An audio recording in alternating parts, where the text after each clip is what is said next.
tutorial number 2. So I've got a guide when you buy a new outfit. You don't want to spend more than $250 on an outfit ever, including all accessories or clothing items. Here's the list. You want to spend 35% of that $250 on t-shirts, 30% on pants, 5% on socks, 20% on shoes, 10% on headwear, and 10% on accessories. Is that 100? With a jacket, a rule I go by is either wear a cheap jacket with a hood and wear the hood up so that no one knows it's you, or wear an expensive jacket without a hood. When it comes to jackets, I wouldn't spend any of this $250 on a jacket. If you do want to get a jacket, I would either get a really cheap jacket and with a hood and wear the hood up all the time so that people don't know it's you wearing that jacket, or get an expensive jacket and wear it with the hood down so that everyone knows it's you wearing the jacket. As a general rule, women dress to create impressions on other women, and men dress to create impressions on women, because men don't really care too much about what other men wear, just from a purely fashion perspective. Tattoos are always a bad idea on humans. Even if your tattoo is one of the 10% that looks good, don't get it. It'll look terrible over time. People associate it with the number of sexual partners you've had. Guys think that women will associate it with them being bad boys. Girls think it'll make them look carefree and free-spirited, blah, blah, blah. But actually it just makes people look unhygienic for the most part. Don't get tattoos, don't do it. Piercings are sometimes a good idea on men. On women, they are almost never a good idea.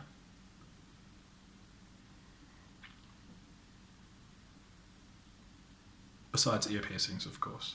Ear piercings on women look good 80% of the time.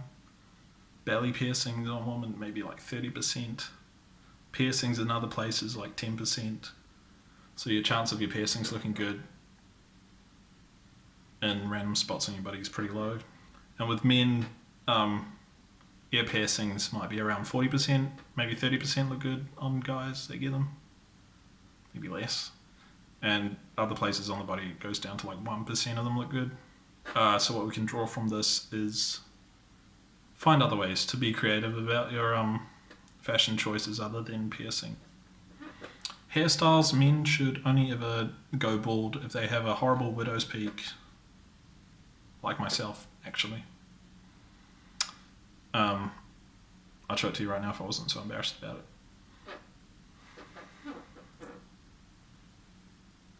Anyway, moving on. Tighter clothing. Normally wear tighter clothing. I know that there's a common perception that guys wearing tighter clothing, it's a bit homosexualist. It's not. Just make sure you're doing 10 press-ups a day if you're going to be wearing tight clothing, and you're fine.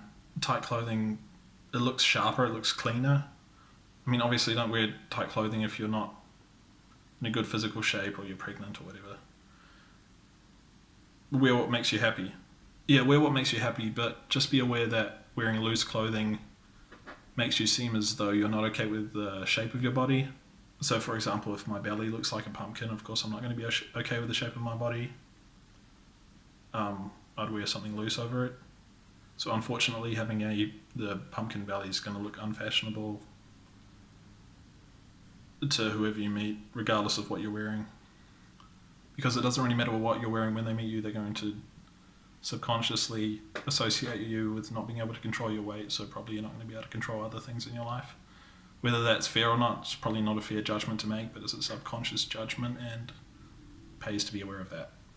So in a case like this, of course, you want to wear loose stuff until you can get rid of the pumpkin, and if you can't get rid of the pumpkin, that's not really on you. But just be aware that if you wear loose stuff and you don't have a pumpkin, it just shows that you're not confident.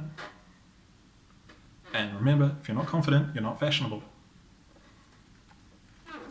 So what about wearing all of the same colour, like all red or all blue or all pink or something? Most people think that that's a terrible idea. You'll stick out like a sore banana, a sore tomato.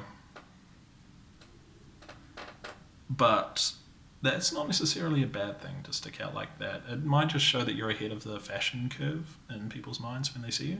Of course, colour matching is important. Most people aren't really confident enough to pull off an outfit of all one colour. There are some go-to combinations that will always look good, even if you don't have any sense of colour pairings, like wearing a white t-shirt over a black long sleeve shirt and some darker pants, some black pants, and white shoes. You're always going to pop. Doesn't really matter what your skin tone is or anything like that. And there's a few other things you can do because you want to make yourself stand out. So do something like roll one leg of your jeans up every time you go out, and then people will associate you with having that one quirk about you.